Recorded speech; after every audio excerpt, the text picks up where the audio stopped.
एक व्यवसायी को एक नकाबपोश एक अज्ञात अपराधकर्मी के द्वारा गोली मार दी गई है।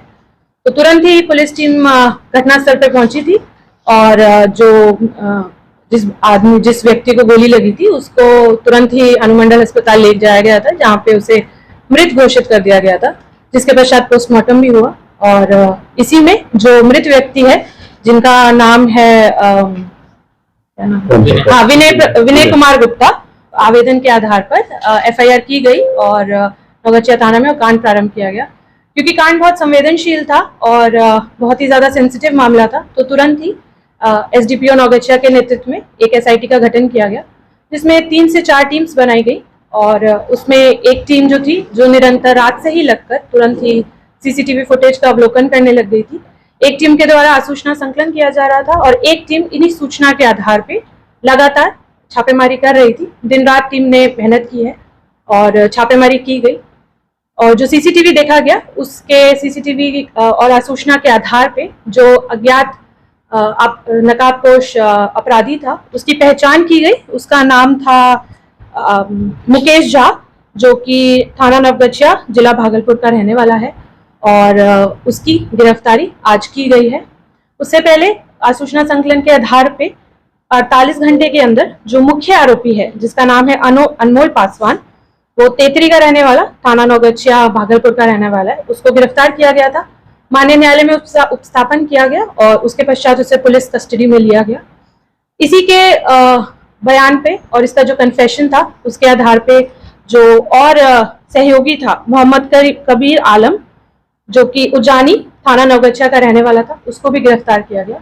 इन तीनों ने अपनी इस अपराध में संलिप्तता स्वीकार की है और इन तीनों के ही कन्फेशन के आधार पे जो मृतक है, उनके भाई विपिन गुप्ता, जो पिताजी विश्वनाथ प्रसाद गुप्ता, को पूछताछ हेतु थाना पर लाया जा रहा है और अग्रिम कार्रवाई की जाएगी।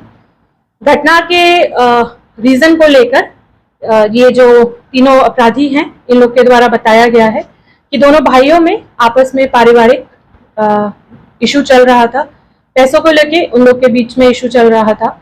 तो इसी को लेके जो बड़ा भाई है, उनके द्वारा 6 लाख रुपए की जो वो सुपारी देकर अपने भाई को उक्त अपराध कर्मियों के द्वारा उनकी हत्या करवाई गई है। आगे की जो अनुसंधान है, हम उसे कर रहे हैं और इसमें घटना के बाद कुछ असामाजिक तत्वों के द्वारा बेफालतू के फैक्ट्स, मिसवेरिफाइड फैक्ट्स को डाला गया था, बोला गया था मीडिया में, जिसकी वजह से लॉ एंड ऑर्डर की जो समस्या थी वो उत्पन्न हो रही थी। परंतु हमारी टीम के द्वारा, नौगछिया पुलिस के द्वारा उसको बहुत ही अच्छे से हैंडल किया गया और उसमें जो वेरीफाइड फैक्ट्स थे, उसके आधार पे हम लोगों ने आश्वासन दिया था व्यवसायी के जितने भी लोग हैं कि हम लोग इसका जल्द उद्भेदन करेंगे, जो कि हम लोग की टीम के द्वारा किया भी गया है। तो मेरा ये अनुरोध रहेगा कि मिस इन्फॉर्मेशन और मिस रिप्रेजेंटेड फैक्ट्स को ना दोहराया जाए। इसकी वजह से लॉ एंड ऑर्डर प्रभावित होता है, हमारा अनुसंधान भी प्रभावित हुआ और जिन भी लोगों के द्वारा ये किया गया था, उन लोगों को हम लोग लॉ के तहत जो लीगल नोटिस है, जो कानूनी कार्रवाई है, उन लोग पे करेंगे हम लोग। और इस कांड में जो पुलिस की टीम थी, उन लोगों को बहुत अच्छी मेहनत की गई है। टीम के द्वारा दिन रात मेहनत करके इस केस का उद्भेदन किया गया है, फैक्ट्स के आधार पे किया गया है और हम लोग उस टीम को पुरस्कृत करेंगे। गिरफ्तारी कहां से हुई? देखिए, ये लोग जो अनमोल पासवान है, मुकेश झा है और जो ये कबीर आलम है, तीनों को नौगछिया से ही गिरफ्तार किया गया है। और जो इनका भाई है, उनको अभी पूछताछ के लिए हम लोग ला रहे हैं। उड़ीसा में थे, तो टीम उनको उड़ीसा से लेकर आ रही है। इसके पास से बरामदगी?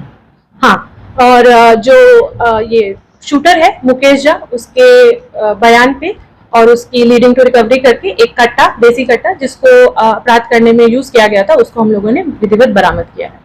ये जैसे कि इसका भाई है, कैसे उससे संपर्क हुआ मुकेश झा से? क्या देखिए, ये अनुसंधान का पार्ट है। भाई को इसीलिए हम लोग बुला रहे हैं ताकि हम लोग जो ये मिसिंग लिंक है कि कैसे हुआ, उसको हम करेंगे।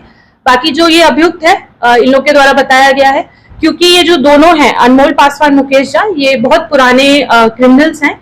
इन लोग के ऊपर काफी हत्या, लूट और मंदिर में मूर्ति चोरी के भी केस इन लोग के ऊपर दर्ज है। और बाकी इन लोग का आपराधिक इतिहास अभी हम लोग खंगाल रहे हैं।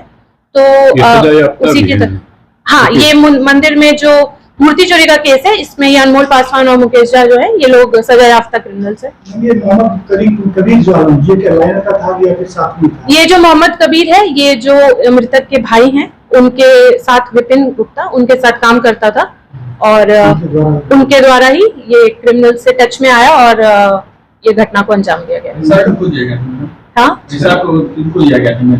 पैसा अनमोल पासवान को दिया गया था और अनमोल पासवान के थ्रू ही मुकेश झा जो शूटर है उसको जो पैसे हैं दिए गए। तो शूटर यहाँ से भागा था कि उस दिन अपने घर पे रह गया यहीं पर? देखिए ये हम लोग क्योंकि हम लोग उसको पुलिस रिमांड पे लेंगे, पूछताछ करेंगे, सारे लिंक्स को हम लोग जोड़ेंगे कि घटना के बाद क्या उसका रहा था रूट, उसको हम लोग देखेंगे।